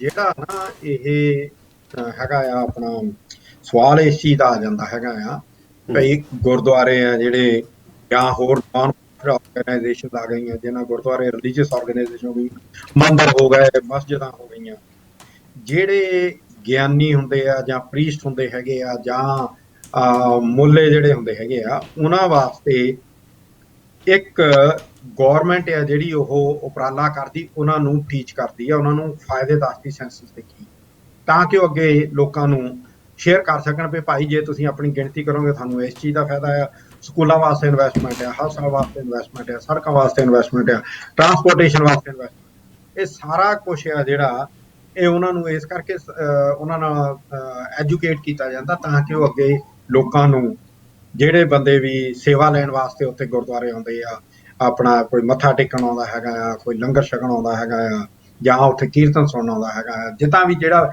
ਜਿਸ ਮਰਜ਼ੀ ਸ਼ਰਧਾ ਦੇ ਨਾਲ ਬੰਦਾ ਗੁਰਦੁਆਰੇ ਆ ਰਿਹਾ ਹੋਵੇ, ਉਸ ਬੰਦੇ ਨੂੰ ਉਹ ਇਹ ਚੀਜ਼ ਹੈ ਜਿਹੜੀ ਉਹ ਦੱਸ ਸਕਣ ਤੇ ਭਾਈ ਆਹ ਜਿਹੜਾ ਕੰਮ ਹੈ ਇਹ ਚੱਲ ਰਿਹਾ, ਇਹਨੂੰ ਕਰੋ, ਇਹ ਜ਼ਰੂਰੀ ਹੈ। ਅੱਛਾ, ਜਿਸ ਤਰ੍ਹਾਂ ਹੁਣ ਜਿਹੜਾ ਸਮਾਂ ਚੱਲ ਰਿਹਾ ਉਹ ਮਹਾਮਾਰੀ ਦਾ ਸਮਾਂ ਚੱਲ ਰਿਹਾ, WHO ਨੇ ਜੋ ਵੀ ਸਾਨੂੰ ਦੱਸਿਆ ਉਹਦੇ ਆਧਾਰ ਦੇ ਉੱਤੇ ਸਾਰਾ ਵਰਲਡ ਲੱਗਾ ਹੋਇਆ, ਉਹਦੇ ਵਿੱਚ ਬਹੁਤ ਸਾਰੇ ਨੁਕਸਾਨ ਨੇ ਜਿਹੜੇ ਹੋਏ ਨੇ, ਪੰਜਾਬੀ ਕਮਿਊਨਿਟੀ ਦਾ ਬਹੁਤ ਨੁਕਸਾਨ ਹੋਇਆ। ਤੁਸੀਂ ਰਿਚਮੰਡ ਹਿੱਲ ਦੀ ਗੱਲ ਕੀਤੀ ਹੈ, ਜਾਂ ਅਗਰ ਅਸੀਂ ਪੂਰੇ ਕੁਈਨਜ਼ ਦੀ ਗੱਲ ਕਰ ਲਈਏ, ਬਰੁਕਲਿਨ ਦੀ ਗੱਲ ਕਰ ਲਈਏ, ਬਹੁਤ ਸਾਰੇ ਭਾਰਤੀ ਨੇ ਜਿਹੜੇ ਹਸਪੀਟਲਸ ਦੇ ਵਿੱਚ ਰਹੇ ਆ, ਬਹੁਤ ਸਾਰੇ ਆਪਣੀ ਜਾਨ ਵੀ ਗਵਾ ਚੁੱਕੇ ਆ ਇਸ ਤੋਂ। ਇਹਦੇ ਵਿੱਚੋਂ ਬਹੁਤ ਵੱਡੀ ਸਾਨੂੰ ਸਿੱਖਿਆ ਵੀ ਮਿਲਦੀ ਹੈ, ਕਿਉਂਕਿ ਹੁਣ ਜਦੋਂ ਉੱਥੇ ਜ਼ਰੂਰਤ ਪਈ ਹੁੰਦੀ ਹੈ ਕਮਿਊਨੀਕੇਟ ਕਰਨ ਦੀ, ਤਾਂ ਸਾਡੇ ਕੋਲੇ ਆਪਣੇ ਬਹੁਤ ਸਾਰੇ ਡਾਕਟਰ ਹੈ ਨਹੀਂਗੇ, ਸਾਡੇ ਕੋਲੇ ਆਪਣੀ ਭਾਸ਼ਾ ਬੋਲਣ ਵਾਲੀਆਂ ਬਹੁਤ ਸਾਰੀਆਂ ਨਰਸਿਸ ਹੈ ਨਹੀਂਗੀਆਂ। ਅੱਛਾ, ਉਹਦਾ ਇੱਕ ਕਾਰਨ ਇਹ ਵੀ ਹੈ ਵੀ ਕਿਤੇ ਜਾਂ ਕਿਸੇ ਜਗ੍ਹਾ ਦੇ ਉੱਤੇ ਜਾ ਕੇ ਜਿੱਥੇ ਕੰਪੀਟੀਸ਼ਨ ਦੀ ਗੱਲ ਆਉਂਦੀ ਹੈ, ਕਿਉਂਕਿ ਹਰ ਜਗ੍ਹਾ ਦੇ ਉੱਤੇ ਕੰਪੀਟੀਸ਼ਨ ਹੈ, ਤੁਹਾਨੂੰ ਚੂਜ਼ ਕੀਤਾ ਜਾਂਦਾ ਵੀ ਤੁਸੀਂ ਬੈਸਟ ਕੌਣ ਹੈ। ਬਟ ਮੇਰਾ ਖਿਆਲ ਵੀ ਅਗਰ ਅਸੀਂ 10 ਸਾਲ ਪਹਿਲਾਂ ਹੋਏ ਸੈਂਸਸ ਦੇ ਵਿੱਚ ਅਗਰ ਚੰਗੀ ਤਰ੍ਹਾਂ ਪਾਰਟਿਸਿਪੇਟ ਕੀਤਾ ਹੁੰਦਾ, ਤਾਂ ਆਪਣਾ ਰੋਲ ਨਿਭਾਇਆ ਹੁੰਦਾ, ਤਾਂ ਸ਼ਾਇਦ ਅੱਜ ਕੋਲੇ ਸਾਡੇ ਕੋਲੇ ਚੰਗੇ ਹਸਪੀਟਲ ਵੀ ਹੁੰਦੇ ਤੇ ਚੰਗੇ ਡਾਕਟਰਸ ਵੀ ਹੁੰਦੇ। ਤੁਹਾਨੂੰ ਲੱਗਦਾ ਵੀ ਅਜਿਹੇ ਸਮੇਂ ਦੇ ਵਿੱਚ ਜਦੋਂ ਇਹ ਸਭ ਕੁਝ ਹੋ ਰਿਹਾ ਹੈ ਤੇ ਭਵਿੱਖ ਦੇ ਵਿੱਚ ਵੀ ਇਹ ਕੁਝ ਹੋ ਸਕਦਾ, ਕੋਈ ਵੱਡੀ ਗੱਲ ਨਹੀਂ ਹੈ, ਕਿਉਂਕਿ ਬਿਮਾਰੀ ਹੈ, ਮਹਾਮਾਰੀ ਹੈ, ਕਿਸੇ ਵੀ ਟਾਈਮ ਹੋ ਸਕਦੀ ਹੈ, ਜਾਂ ਕੋਈ ਹੋਰ ਕ੍ਰਾਈਸਿਸ ਹੋ ਸਕਦੀ ਹੈ, ਬਾਹਰ ਲੱਗ ਸਕਦੀ ਹੈ। ਕੀ ਜੌਬਸ ਦੇ ਵਿੱਚ ਭਾਰਤੀਆਂ ਨੂੰ ਜਾਂ ਪੰਜਾਬੀਆਂ ਨੂੰ ਸੈਂਸਸ ਦੇ ਜ਼ਰੀਏ, ਸੈਂਸਸ ਦੇ ਆਧਾਰ ਦੇ ਉੱਤੇ ਕਿਤੇ ਨਾ ਕਿਤੇ ਕੋਈ ਫਾਇਦਾ ਹੁੰਦਾ?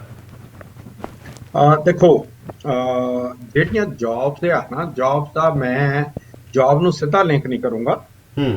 ਉਹਦਾ ਕਾਰਨ ਇਹ ਆ ਵੀ ਸਾਡੇ ਜਿਹੜੇ ਪੰਜਾਬੀ ਅਸੀਂ ਹੈਗੇ ਆ, ਆਪਣਾ ਨਾ ਸਾਡਾ ਇੱਕ ਸੁਭਾਅ ਆ ਤੇ ਅਸੀਂ ਚੀਜ਼ ਨੂੰ ਪੁਸ਼ ਕਰਦੇ ਆ, ਅਸੀਂ ਐਕਸਪਲੋਰਰ ਆ। ਪੰਜਾਬੀ ਆ ਜਿਹੜੇ ਕੰਪੈਰੇਟਿਵਲੀ ਦੂਜਿਆਂ ਨਾਲੋਂ ਜ਼ਿਆਦਾ ਬਿਜ਼ਨਸ ਦੇ ਵਿੱਚ ਹੈਗੇ ਆ।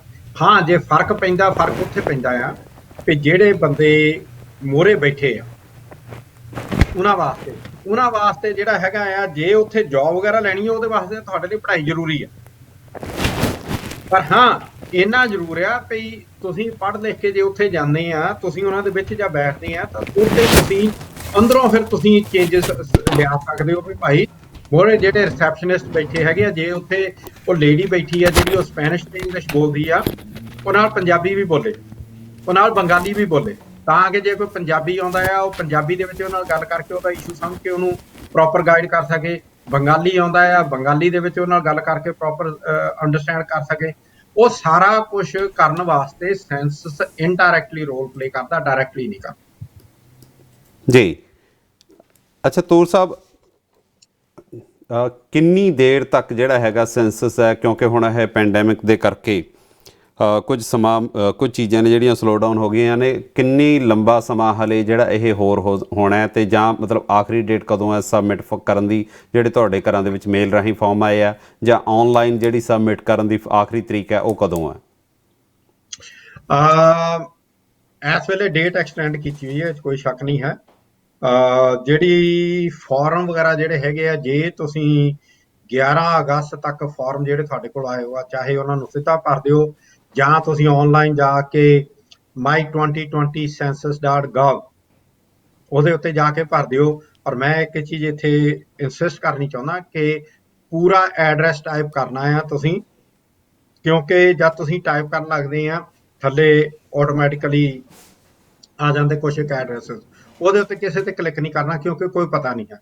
ਪੂਰਾ ਐਡਰੈਸ ਟਾਈਪ ਕਰਨਾ my2020census.gov my2020census.gov ਪੂਰਾ ਟਾਈਪ ਕਰਕੇ ਫਿਰ ਤੁਸੀਂ ਉਹਨੂੰ ਹਿੱਟ ਕਰਨਾ, ਐਂਟਰ ਹਿੱਟ ਕਰਨਾ ਹੈ, ਤਾਂ ਇਹ ਇਮੀਡੀਏਟਲੀ ਤੁਹਾਡੇ ਕੋਲ ਜਿਹੜੀ ਸਕਰੀਨ ਆਉਣੀ ਆ ਉਹ ਇਹ ਆਉਣੀ ਆ, start your questionnaire, and if you get that screen it means you are on the right path.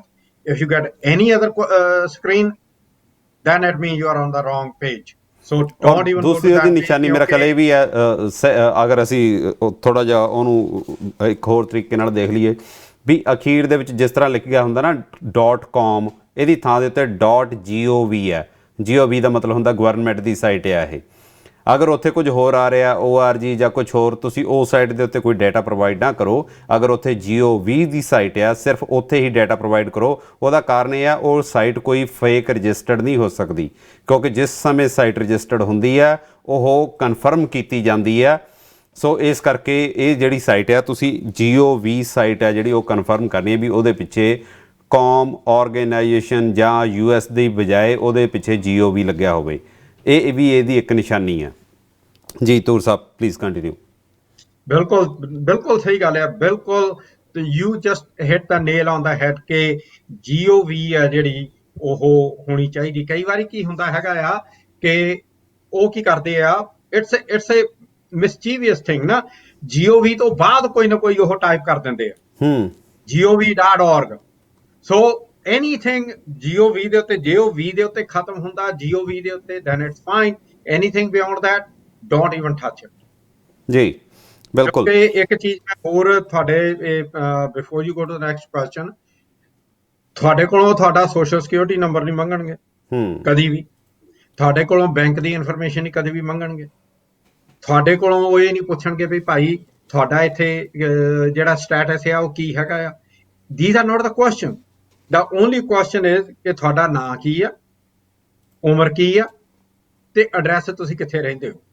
ਔਰ ਅਗੇਨ ਉਹ ਜਿਹੜੀ ਇਹ ਚੀਜ਼ਾਂ ਆ ਜਿਹੜੀਆਂ, ਉਹਦਾ ਕਾਰਨ ਆ ਜਿਹੜਾ ਉਹ ਸਿਰਫ ਤੇ ਸਿਰਫ ਇਹੀ ਆ, ਉਮਰ ਇਸ ਕਰਕੇ ਪੁੱਛੀ ਜਾਂਦੀ ਆ ਵੀ ਜੇ ਨਿਆਣਾ ਅੱਜ 1 ਸਾਲ ਦਾ ਆ ਜਾਂ ਨਵਾਂ ਜੰਮਿਆ, 10 ਸਾਲਾਂ ਦੇ ਵਿੱਚ ਉਹਨੇ ਪ੍ਰਾਇਮਰੀ ਸਕੂਲ ਦੇ ਵਿੱਚ ਜਾਣਾ ਹੀ ਜਾਣਾ, ਪ੍ਰੀ ਕੇ ਦੀ ਵੀ ਲੋੜ ਪੈਣੀ ਆ। ਜੇ ਤੁਹਾਡੀ ਉਮਰ ਹੈ ਜਿਹੜੀ ਤੁਸੀਂ 60 ਸਾਲ ਦੀ ਹੋ ਗਈ ਹੋਈ ਆ, ਤੁਸੀਂ ਹੋਰ 5 ਸਾਲਾਂ ਨੂੰ ਸੀਨੀਅਰ ਸਿਟੀਜ਼ਨ ਹੋ ਜਾਣਾ। ਜੇ ਤੁਸੀਂ ਆਲਰੇਡੀ 17 ਦੇ ਹੋ, ਤੁਸੀਂ 80 ਦੇ ਹੋ ਜਾਣਾ, ਤੁਹਾਡੀਆਂ ਜਿਹੜੀਆਂ ਰਿਕੁਆਇਰਮੈਂਟਸ ਆ ਉਹ ਚੇਂਜ ਹੋ ਜਾਣੀ। ਉਹ ਇਸ ਕਰਕੇ ਉਮਰ ਆ ਜਿਹੜੀ ਉਹ ਪੁੱਛਦੇ ਆ ਕਿ ਭਾਈ ਤੁਹਾਡਾ ਡੇਟ ਆਫ ਬਰਥ ਕਦੋਂ ਆ, ਤਾਂ ਕਿ ਉਹਦੇ ਨਾਲ ਉਹ ਉਮਰ ਤੁਹਾਡੀ ਅਸੈਸ ਕਰ ਸਕਣ। ਕਿਉਂਕਿ ਜਦੋਂ ਮੈਂ ਇੱਕ ਚੀਜ਼ ਹੋਰ ਐਡ ਅਪ ਕਰਨੀ ਹੈ ਇਹਦੇ ਵਿੱਚ। Hold your question. ਜਦੋਂ ਇਹ ਡੇਟਾ ਆ ਜਿਹੜਾ ਪ੍ਰੋਵਾਈਡ ਕੀਤਾ ਜਾਂਦਾ ਪ੍ਰੈਜ਼ੀਡੈਂਟ ਨੂੰ, ਇੰਡੀਵਿਜੂਅਲ ਕਿਸੇ ਦੀ ਇਨਫੋਰਮੇਸ਼ਨ ਨਹੀਂ ਜਾਂਦੀ, it goes in the blocks of approximately 5000 people, ਕਿ ਇੰਨੇ ਏਰੀਆ ਦੇ ਵਿੱਚ 5000 ਬੰਦਾ ਰਹਿੰਦਾ ਹੈ ਜਾਂ 4800 ਬੰਦਾ ਰਹਿੰਦਾ ਹੈ ਜਾਂ 5186 ਬੰਦੇ ਰਹਿੰਦੇ ਆ। That's how the information goes, not with the name or the date of birth. ਜੀ ਨਾਓ ਯੂ ਕੈਨ ਆਸਕ। ਨਹੀਂ ਉਹ ਐਡ ਤਾਂ ਮੈਂ ਸਿਰਫ ਇਹੀ ਚੀਜ਼ ਕਰਨੀ ਸੀ ਵੀ ਉਹ ਜਿੱਥੇ ਤੂਰ ਸਾਹਿਬ ਕਹਿ ਰਹੇ ਸੀ ਨਾ ਵੀ ਉਹ ਏਜ ਕਿਉਂ ਪੁੱਛਦੇ ਆ, ਵੀ ਅੱਜ ਬੱਚਾ 1 ਸਾਲ ਦਾ ਹੈ ਤੇ 10 ਸਾਲਾਂ ਬਾਅਦ ਉਹਨੇ ਕੀ ਕਹਿੰਦੇ ਨੇ ਉਹਨੂੰ ਪ੍ਰਾਇਮਰੀ ਸਕੂਲ ਦੇ ਵਿੱਚ ਜਾਣਾ ਹੈਗਾ, ਤੇ ਅਗਰ ਅੱਜ ਤੁਹਾਡੀ ਏਜ ਹੈ 60 ਸਾਲ ਦੀ ਅਤੇ 5 ਸਾਲ ਨੂੰ ਤੁਸੀਂ ਸੀਨੀਅਰ ਸਿਟੀਜ਼ਨ ਹੋ ਜਾਣਾ। ਉਹਦਾ ਕਾਰਨ ਇਹ ਵੀ ਹੁੰਦਾ ਵੀ ਕਿਉਂਕਿ ਉੱਥੋਂ ਗੌਰਮੈਂਟ ਅੰਦਾਜ਼ਾ ਲਾ ਲੈਂਦੀ ਹੈ ਵੀ ਇੰਨੇ ਜਿਹੜੇ ਸੀਨੀਅਰ ਸਿਟੀਜ਼ਨ ਨੇ ਉਹ 5 ਸਾਲ ਬਾਅਦ ਵੱਧ ਜਾਣੇ ਆ, ਅਤੇ ਸਾਨੂੰ ਹੋਰ ਜਿਹੜੇ ਸੈਂਟਰ ਬਣਾਉਣ ਦੀ ਲੋੜ ਹੈ। ਸੀਨੀਅਰ ਸੈਂਟਰ ਬਣਾਉਣ ਦੀ ਲੋੜ ਹੈ, ਸਾਨੂੰ ਹੋਰ ਸਕੂਲਾਂ ਦੀ ਲੋੜ ਪੈਣੀ ਹੈ, ਇੰਨੇ ਬੱਚੇ ਨਵੇਂ ਆ ਰਹੇ ਆ। ਸੋ ਇਸ ਕਰਕੇ ਉਸ ਆਧਾਰ ਦੇ ਉੱਤੇ ਬਹੁਤ ਸਾਰੇ ਜਿਹੜੇ ਫੈਸਲੇ ਆ ਉਹ ਹੁੰਦੇ ਆ। ਬਿਲਕੁਲ ਸਹੀ ਹੈ। ਜਨਗਣਨਾ ਦੇ ਵਿੱਚ ਜੇ ਤੁਸੀਂ ਨਹੀਂ ਭਾਗ ਲਓਗੇ ਉਹਦੇ ਕਾਫੀ ਨੁਕਸਾਨ ਨੇ। ਕੀ ਨੁਕਸਾਨ ਨੇ ਇਹ ਵੀ ਅਸੀਂ ਤੂਰ ਸਾਹਿਬ ਤੋਂ ਜਾਣ ਲੈਂਦੇ ਹਾਂ ਬਰੀਫ ਲਾਈਵ ਚੈਨਲ ਵਿੱਚ। ਤੂਰ ਸਾਹਿਬ, ਆਪਾਂ ਪ੍ਰੋਗਰਾਮ ਰੈਪ ਅਪ ਵੀ ਕਰਾਂਗੇ ਅਤੇ ਤੁਸੀਂ, ਇਹ ਮੇਰਾ ਆਖਰੀ ਕੁਐਸਚਨ ਹੈ ਵੀ ਅਗਰ ਤੁਸੀਂ ਜਨਗਣਨਾ ਦੇ ਵਿੱਚ ਭਾਗ ਨਹੀਂ ਲੈਂਦੇ ਤਾਂ ਉਹਦਾ ਕੀ ਨੁਕਸਾਨ ਹੈ, ਅਤੇ ਤੁਸੀਂ ਕੁਝ ਹੋਰ ਐਡ ਕਰਨਾ ਚਾਹੁੰਦੇ ਹੋ, ਯੂ ਕੈਨ ਐਡ ਨਾਓ। ਮੈਂ ਜਦ ਸ਼ੋਅ ਸ਼ੁਰੂ ਕੀਤਾ ਸੀ ਰਿਚਮੰਡ ਹਿੱਲ ਦਾ ਨਾਮ ਲਿਆ ਸੀ। ਸਾਰਿਆਂ ਤੋਂ ਵੱਡਾ ਨੁਕਸਾਨ ਹੈ ਜਿਹੜਾ ਸਾਡੇ ਸਾਹਮਣੇ ਆ ਇਸ ਵੇਲੇ, ਕਿ ਸਾਡੀ ਜਨਗਣਨਾ ਦੇ ਵਿੱਚ ਨੌਨ ਪਾਰਟੀਸਪੇਸ਼ਨ ਕਰਕੇ ਸਾਨੂੰ ਹੈਲਥ ਫੈਸਿਲਿਟੀ ਦੇਣੀ ਹੈ। ਸਾਡੀ ਜਨਗਣਨਾ ਦੇ ਵਿੱਚ ਨੌਨ ਪਾਰਟੀਸਪੇਸ਼ਨ ਕਰਕੇ ਸਾਡੇ ਸਕੂਲ ਓਵਰ ਕਰਾਊਡਡ ਹੈ। ਜਨਗਣਨਾ ਦੇ ਵਿੱਚ ਪਾਰਟੀਸਪੇਸ਼ਨ ਨਾ ਹੋਣ ਕਰਕੇ ਸਾਡੀਆਂ ਸੜਕਾਂ ਟੁੱਟ ਗਈਆਂ। ਮੇਰਾ ਖਿਆਲ ਹੈ ਵੀ ਜਸਟ ਥੀਸ 3 ਫੈਕਟਰ, ਜੇ ਅਸੀਂ ਸਿਰਫ ਇਹਨਾਂ 3 ਚੀਜ਼ਾਂ ਦੇ ਉੱਤੇ ਧਿਆਨ ਨਾਲ ਗੌਰ ਦਈਏ ਔਰ ਗੌਰ ਨਾਲ ਦੇਖੀਏ ਤਾਂ ਸਾਨੂੰ ਇੱਥੋਂ ਹੀ ਆਈਡੀਆ ਲੈ ਲੈਣਾ ਚਾਹੀਦਾ ਆ ਕਿ ਇਹ ਜਨਗਣਨਾ ਦੇ ਵਿੱਚ /ਸੈਂਸਸ ਦੇ ਵਿੱਚ ਭਾਗ ਲੈਣਾ ਆ ਜਿਹੜਾ ਉਹ ਕਿੰਨਾ ਜ਼ਰੂਰੀ ਆ। ਔਰ ਇੱਕ ਚੀਜ਼ ਅਖੀਰ ਦੇ ਵਿੱਚ ਮੈਂ ਇੱਕ ਹੋਰ ਤੁਹਾਡੇ ਨਾਲ ਇੱਕ ਵਾਰੀ ਫੇਰ ਮੈਂ ਸ਼ੇਅਰ ਕਰੂੰਗਾ ਔਰ ਇਨਸਿਸਟ ਕਰੂੰਗਾ ਕਿ ਸਾਨੂੰ ਮਿਕਸ ਕਰਨ ਦੀ ਲੋੜ ਨਹੀਂ ਹੈ। ਮੈਨੂੰ ਪਤਾ ਆ ਕਿ ਪਿਛਲੇ 3 ਸਾਲਾਂ ਦਾ ਉਹ ਆਪਣਾ ਸਾਡੇ ਸਿੱਖ ਸੰਸਥਾਵਾਂ ਨੇ ਰੈਫਰੈਂਡਮ 2020 ਸ਼ੁਰੂ ਕੀਤਾ ਆ। ਰੈਫਰੈਂਡਮ 2020 ਨੂੰ ਸੈਂਸਸ 2020 ਦੇ ਨਾਲ ਮਿਕਸ ਨਹੀਂ ਕਰਨਾ। Senses 2020 is a project of US government for your benefit as a community। ਇਹਦਾ ਉਹਦੇ ਨਾਲ ਕੋਈ ਲੈਣ ਦੇਣ ਨਹੀਂ ਆ। ਇਹਦਾ ਉਹਦੇ ਨਾਲ ਕੋਈ ਲੈਣ ਦੇਣ ਨਹੀਂ ਹੈ। ਹਾਂ, ਇੰਨਾ ਜ਼ਰੂਰ ਹੈ ਜੇ ਕਿਸੇ ਨੂੰ ਕੋਈ ਸਵਾਲ ਹੈਗਾ ਆ, ਕੋਈ ਹੈਲਪ ਚਾਹੀਦੀ ਆ, ਉਹ ਪੁੱਛਣਾ ਆ ਤਾਂ ਮੈਨੂੰ ਪਲੀਜ਼ ਕਾਲ ਮੀ 516-448-8722 ਔਰ I will more than happy to help and answer your questions। ਤੂਰ ਸਾਹਿਬ, ਬਸ ਮੇਰੇ ਕੋਲ ਇੰਨਾ ਹੀ ਸੀਗਾ। ਅਗਰ ਤੁਸੀਂ ਕੁਝ ਹੋਰ ਚੀਜ਼ ਬਰੀਫ ਦੇ ਵਿੱਚ ਤੁਸੀਂ ਕੁਝ ਮੈਸੇਜ ਦੇਣਾ ਚਾਹੁੰਦੇ ਹੋ ਦੇਖਣ ਵਾਲਿਆਂ ਨੂੰ ਤਾਂ ਤੁਸੀਂ ਉਹ ਮੈਸੇਜ ਦੇ ਸਕਦੇ ਹੋ। ਮੈਂ ਤਾਂ ਸਿਰਫ ਇਹੀ ਕਹਿੰਦਾ ਹੁੰਦਾ ਵੀ ਜਿਹੜਾ ਵੀ ਮੇਰਾ ਵੀਰ ਇਸ ਵੇਲੇ ਪ੍ਰੋਗਰਾਮ ਦੇਖ ਰਿਹਾ ਉਹਨੇ ਆਪ ਤਾਂ ਪਾਰਟੀਸਪੇਟ ਕਰਨਾ ਹੀ ਕਰਨਾ, ਪਰ ਉਹਦੀ ਇੱਕ ਮੋਰਲ ਡਿਊਟੀ ਬਣਦੀ ਆ ਵੀ ਉਹ ਆਪਣੇ ਯਾਰ ਨੂੰ, ਆਪਣੇ ਦੋਸਤ ਨੂੰ ਜਾਂ ਹੁੰਦੀ ਆ ਤਾਂ ਉਹਦੇ ਵਿੱਚ ਪੁੱਛੇ, ਯਾਰ ਮੈਂ ਉਹ ਸੈਂਸਸ ਦੇ ਬਾਬਤ ਗੱਲ ਕਰਦੇ ਦੇਖੇ, ਤੁਸੀਂ ਆਪਣਾ ਭਰ ਦਿੱਤਾ? ਜੇ ਨਹੀਂ ਭਰਿਆ ਤਾਂ ਪਲੀਜ਼ ਇਹਨੂੰ ਭਰ ਦਿਓ। ਹਾਂਜੀ, ਜੇ ਉਹਨਾਂ ਨੂੰ ਹੈਲਪ ਦੀ ਲੋੜ ਹੈ ਉਹਨਾਂ ਦੀ ਹੈਲਪ ਕਰ ਦਿਓ, ਕਿਉਂਕਿ ਕਈ ਵਾਰੀ ਕੀ ਹੁੰਦਾ ਆ, ਕੁਛ ਇੱਕ ਜਿਹੜੇ ਸਿਆਣੀ ਉਮਰ ਦੇ ਬੰਦੇ ਉਹ ਪੜ੍ਹੇ ਲਿਖੇ ਨਹੀਂ ਹੁੰਦੇ, ਉਹਨਾਂ ਨੂੰ ਮਦਦ ਦੀ ਲੋੜ ਹੁੰਦੀ, ਉਹਨਾਂ ਨੂੰ ਮਦਦ ਕਰ ਦਿਓ। ਇਟ ਟੇਕਸ ਅਬਾਊਟ 5 ਮਿੰਟਸ, 5 ਤੋਂ 7 ਮਿੰਟ ਮੈਕਸਿਮਮ ਟਾਈਮ ਲੱਗਦਾ ਹੈ ਇਸ ਕੰਮ ਨੂੰ ਕਰਨੇ ਨੂੰ। ਔਰ ਮੇਰਾ ਨਹੀਂ ਖਿਆਲ ਹੈ ਕਿ ਅਗਲੇ 10 ਸਾਲ ਵਾਸਤੇ ਆਪਣੀ ਕਮਿਊਨਿਟੀ ਦੇ ਵਿੱਚ ਇੰਨੀ ਇਨਵੈਸਟਮੈਂਟ ਕਰਾਉਣ ਵਾਸਤੇ ਜੇ ਅਸੀਂ 5 ਮਿੰਟ ਡਿਵੋਟ ਕਰੀਏ ਤਾਂ ਇਟਸ ਅ ਬਿਗ ਡੀਲ ਜੀ। ਔਰ ਇਸ ਦੇ ਨਾਲ ਹੀ ਮੇਰਾ ਖਿਆਲ ਹੈ ਭਈ ਜੇ ਕੋਈ ਹੋਰ ਇਸ਼ੂ ਹੋਇਆ maybe we will do it again, ਕਿਉਂਕਿ ਜਿਉਂ-ਜਿਉਂ ਵਾਇਰਸ ਕਰਕੇ ਜਿਹੜੀ ਇਸ ਵੇਲੇ ਲਾਕਡਾਊਨ ਹੈਗਾ, ਲਾਕਡਾਊਨ ਥੋੜਾ ਈਜ਼ ਅਪ ਹੋ ਰਿਹਾ ਹੈਗਾ ਆ। ਕੁਛ ਇੱਕ ਚੇਂਜਸ ਹੋ ਸਕਦੀਆਂ ਆ ਜਾਣ। ਆਪਾਂ ਜੁਲਾਈ ਦੇ ਵਿੱਚ, end of June, early July, we can sit down again and talk about ਕਿ ਭਾਈ ਕਿੱਥੇ ਤੱਕ ਅਸੀਂ ਪਹੁੰਚ ਗਏ ਆ, ਕੀ ਰਹਿੰਦਾ ਆ ਔਰ ਕੀ ਕਰਨ ਦੀ ਲੋੜ ਆ। ਔਰ ਅਖੀਰ ਦੇ ਵਿੱਚ ਇੱਕ ਚੀਜ਼ ਜਿਹੜੀ ਕਿ ਬਹੁਤ ਜ਼ਰੂਰੀ ਆ, ਜੇ ਕਿਸੇ ਨੂੰ ਇਹ ਭੁਲੇਖਾ ਆ ਕਿ ਭਾਈ ਜੇ ਮੈਂ ਸੈਂਸਸ ਭਰ ਦਿੱਤਾ ਤਾਂ ਮੇਰੇ ਘਰ ਦੇ ਦਰਵਾਜ਼ੇ ਦੇ ਉੱਤੇ ਪੁਲਿਸ ਜਾਂ ਆਈਸ ਵਾਲੇ ਆਉਣਗੇ ਔਰ ਨੌਕ ਕਰਨਗੇ, ਫॉरगेट इट। ਇਸ ਚੀਜ਼ ਦੀ ਗਰੰਟੀ ਹੈ ਜਿਹੜੀ, ਉਹ ਜਿਹੜੇ ਮੇਰੇ ਵੀਰ ਮੈਨੂੰ ਜਾਣਦੇ ਉਹਨਾਂ ਨੂੰ ਪਤਾ ਵੀ ਮੈਂ ਉਹ ਗੱਲ ਜਿਹੜੀ ਚੀਜ਼ ਸਹੀ ਨਾ ਹੋਵੇ ਮੈਂ ਨਹੀਂ ਕਹਿੰਦਾ। ਔਰ ਮੈਂ ਇਸ ਚੀਜ਼ ਦੀ ਗਰੰਟੀ ਦਿੰਦਾ ਵੀ ਉਹਨਾਂ ਦੇ ਦਰਵਾਜ਼ੇ ਦੇ ਉੱਤੇ ਨਾ ਤਾਂ ਆਈਸ ਨੌਕ ਕਰੂਗੀ ਨਾ ਪੁਲਿਸ ਨੌਕ ਕਰੂਗੀ। ਹਾਂ, ਜੇ ਤੁਸੀਂ ਫਾਰਮ ਨਹੀਂ ਭਰਿਆ ਤਾਂ ਸੈਂਸਸ ਵਾਲੇ ਜ਼ਰੂਰ ਆ ਕੇ ਤੁਹਾਡੇ ਦਰਵਾਜ਼ੇ ਦੇ ਉੱਤੇ ਨੌਕ ਕਰਨਗੇ। ਉਸ ਵੇਲੇ ਇੱਕ ਵਾਰੀ ਤੁਹਾਨੂੰ ਜ਼ਰੂਰ ਠੇਠ ਪੰਜਾਬੀ ਜਿੱਦਾਂ ਆਪਣੇ ਕਹਿੰਦੇ ਹੁੰਦੇ ਵੀ ਬੁਖਾਰ ਚੜ੍ਹਨਾ, ਯਾਰ ਖਰੇ ਆਈਸ ਵਾਲੇ ਆ ਗਏ ਜੀ। ਜੇ ਤੁਸੀਂ ਨੌਕ ਨਹੀਂ ਦਰਵਾਜ਼ੇ ਤੇ ਚਾਹੁੰਦੇ ਨਾ ਤਾਂ ਪਲੀਜ਼ ਫਿਲ ਇਟ ਅਪ ਜੀ। ਤੂਰ ਸਾਹਿਬ, ਥੈਂਕ ਯੂ ਵੀ ਤੁਸੀਂ ਕਹਿੰਦੇ ਨੇ ਲੋਕਾਂ ਨੂੰ ਇਹ ਜਾਣਕਾਰੀ ਦਿੱਤੀ, ਕਿਉਂਕਿ ਬਹੁਤ ਜ਼ਰੂਰੀ ਹੈ ਇਹ। ਅਗਰ ਇਸ ਮੁਲਕ ਦੇ ਵਿੱਚ ਅਸੀਂ ਅੱਗੇ ਵਧਣਾ ਅਤੇ ਆਪਣੇ ਬੱਚਿਆਂ ਦਾ ਜਿਹੜਾ ਭਵਿੱਖ ਆ ਉਹ ਚੰਗਾ ਬਣਾਉਣਾ ਅਤੇ ਆਪਣਾ ਜਿਹੜਾ ਵਡੇਪਾ ਵੀ ਚੰਗਾ ਬਣਾਉਣਾ, ਅਸੀਂ ਚਾਹੁੰਦੇ ਹਾਂ ਸਾਡੇ ਏਰੀਏ ਦੇ ਵਿੱਚ ਚੰਗੇ ਹੌਸਪੀਟਲ ਹੋਣ, ਚੰਗੇ ਸਕੂਲ ਹੋਣ, ਸਾਡੇ ਬੱਚੇ ਆ ਜਿਹੜੇ ਉਹ ਚੰਗੀ ਵਿੱਦਿਆ ਹਾਸਲ ਕਰਨ, ਉਚੇਰੀ ਵਿੱਦਿਆ ਹਾਸਲ ਕਰਨ ਅਤੇ ਇੱਥੋਂ ਦੀ ਰਾਜਨੀਤੀ ਦੇ ਵਿੱਚ ਹਿੱਸਾ ਲੈਣ। ਕਿਉਂਕਿ ਗੁਰਦੁਆਰਿਆਂ ਦੇ ਵਿੱਚ ਅਸੀਂ ਪੋਲੀਟਿਕਸ ਬਹੁਤ ਕਰ ਲਈ, ਲੜਾਈਆਂ ਬਹੁਤ ਕਰ ਲਈਆਂ, ਸਾਨੂੰ ਉੱਥੋਂ ਕੁਝ ਨਹੀਂ ਹਾਸਲ ਹੋਇਆ। ਧਰਮ ਇੱਕ ਅਲੱਗ ਚੀਜ਼ ਹੈ, ਅਸੀਂ ਉਸ ਧਰਮ ਦੇ ਵਿੱਚ ਆਪਣੇ ਦੇ ਵਿੱਚ ਬਿਲੀਵ ਕਰੀਏ, ਆਪਣੇ ਪਰਮਾਤਮਾ ਦੇ ਵਿੱਚ ਬਿਲੀਵ ਕਰੀਏ, ਬਟ ਸਿਸਟਮ ਇੱਕ ਅਲੱਗ ਚੀਜ਼ ਹੈ ਜਿਹਦਾ ਹਿੱਸਾ ਬਣਨਾ ਸਾਡੇ ਲਈ ਬਹੁਤ ਜ਼ਰੂਰੀ ਹੈ। ਸੋ ਇਹਨਾਂ ਸ਼ਬਦਾਂ ਦੇ ਨਾਲ ਮੈਂ ਤੂਰ ਸਾਹਿਬ ਤੁਹਾਡਾ ਵੀ ਇੱਕ ਵਾਰ ਫਿਰ ਤੋਂ ਧੰਨਵਾਦ ਕਰਦਾ ਅਤੇ ਸਾਰੇ ਦਰਸ਼ਕਾਂ ਦਾ ਵੀ। ਉਮੀਦ ਕਰਦਾ ਵੀ ਤੁਸੀਂ ਸਾਰੇ ਇਸ ਸੈਂਸਸ 2020 ਦੇ ਵਿੱਚ ਹਿੱਸਾ ਲਓਗੇ ਅਤੇ ਆਪਣੀ ਲਾਈਫ ਨੂੰ ਬਿਹਤਰ ਬਣਾਓਗੇ। ਬਹੁਤ ਬਹੁਤ ਸ਼ੁਕਰੀਆ। Thank you very much.